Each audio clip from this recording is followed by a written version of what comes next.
I call Ian Lees-Galloway. Thank you very much, Mr Speaker. It's a pleasure to follow the Chair of the Health Select Committee after what was a surprisingly short contribution on a bill important enough to pass through the House or to have its first reading under urgency. But like the Chair of the Health Select Committee, I look forward to a vigorous and rigorous debate at Select Committee as well.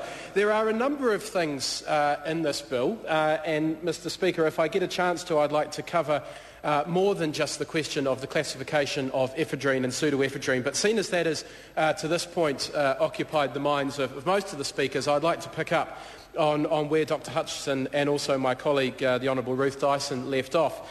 And that is with the regulatory impact statement.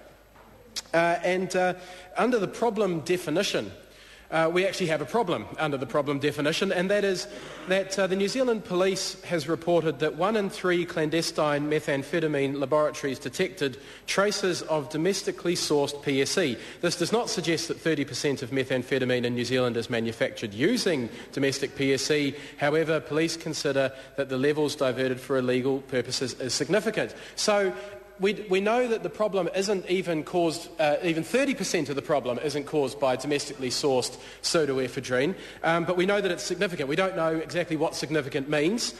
We don't know whether it's 5%, 10%, 15%. We don't actually know the extent of the problem, the question that we're trying to answer with this bill. It's perfectly valid to seek out the sources of pseudoephedrine, the sources of P, to try and crack down on those. But as my colleague Ruth Dyson said earlier on, this has to require a whole-of-government approach. And when you're cutting back on customs resources, when the vast majority of the sources of methamphetamine are coming into the country illegally from offshore, that is where we should be focusing our attention, not on the locally sourced product here in New Zealand, of which we don't even know how much of that actually contributes to the problem.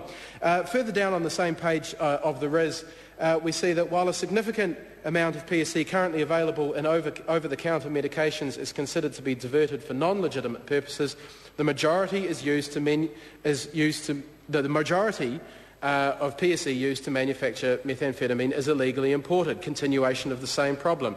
This proposal may have unintended consequence of increasing the levels of illegally imported PSE. However, Customs is concurrently increasing its capability to deal with methamphetamine and precursor trafficking at the border. Well, it may well be trying to do that, but the fact of the matter is that the Minister and the Government is cutting their resources in order to be able to do that. So, whilst this bill in of itself is a perfectly reasonable piece of legislation, perfectly sensible piece of legislation that seeks to address a problem in our communities, if we actually look at what the government is doing right across the spectrum, we find that it's sort of shooting itself in the foot, because this piece of legislation will be a drop in the bucket in comparison to the cuts that it's making to the actual sources of the cuts that it's making to those who are trying to combat the source of the real problem. The fact of the matter is, in dealing with drug abuse, alcohol abuse, you do need to take a whole-of-government approach. And it's interesting that this bill comes up during the period of time when the Law Commission is considering its review of the Misuse of Drugs Act, and of course we all look forward to that. And the review, the results of that review may actually make this piece of legislation completely obsolete, because we could find ourselves back in here rewriting the whole thing. But the Law Commission actually got to the bottom of the problem in saying that harm minimisation requires a broad and integrated approach, and that there are essentially 3 pillars to that approach. The first is supply control, measures that control or limit the availability of drugs, and that's what we're talking about here tonight. But there is also demand reduction, and there is also problem limitation. And again, when you look across what the government is doing in those areas, we find that it is essentially undermining itself, and it's undermining the work that it is trying to do here tonight.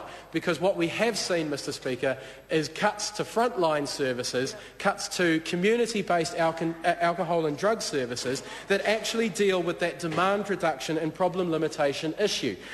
So we already know that the Care NZ clinic in Otahuhu, the St Mark's Adult Drug and Alcohol Treatment Centre in Blenheim, and the Ashburn Clinic in Dunedin have already suffered cuts. They have laid off staff. They have reduced programs that would actually be dealing with the other side of the problem. Supply limitation is just one part of it. There is a lot more to it than just this. And so while the government continues to do that, then legislation like this will not have the effect that it is seeking. I mean, you've got to just look at some of the other decisions. $186 million in low priority funding has been cut, and that includes $12 million to the mental health services. There is no longer $12 million to mental health services. There is no longer a mental health target. That is not a priority to this government. Elective surgeries and ED waiting times, while in of themselves very worthy, are bottom of the cliff, ambulance at the bottom of the cliff measures. This government refuses to take a long-term public health approach to keeping New Zealanders well. And if we were interested in keeping New Zealanders well, we would be interested in the mental health of our communities, and we'd be interested in assisting people who want to come away from those drug and alcohol problems to actually escape them. But there is no drug and alcohol target either.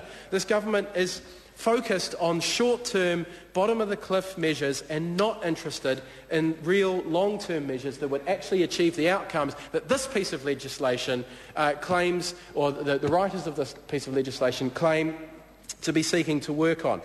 But as I said, Mr. Speaker, this bill is not just about pseudoephedrine, and there are some other things in here which I think are relatively interesting and worth bringing up. The removal of thalidomide as a Class A controlled drug. I mean, it seems like a sensible. Well, it is a sensible move, and it seems fairly technical. But it does reveal some of the problems with our legislative approach to mind-altering substances. What on earth thalidomide was ever doing in there is a question worth asking. I mean, yes, it had atrocious effects on those people who were born to women who took thalidomide while they were pregnant.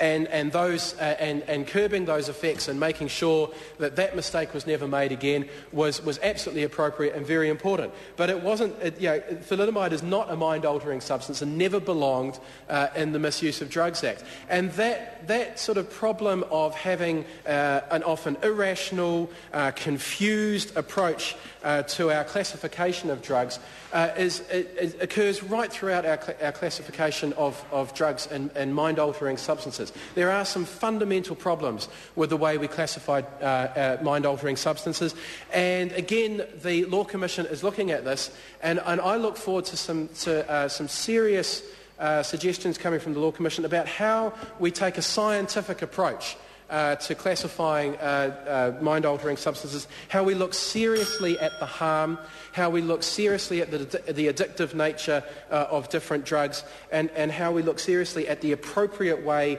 of regulating and controlling those substances.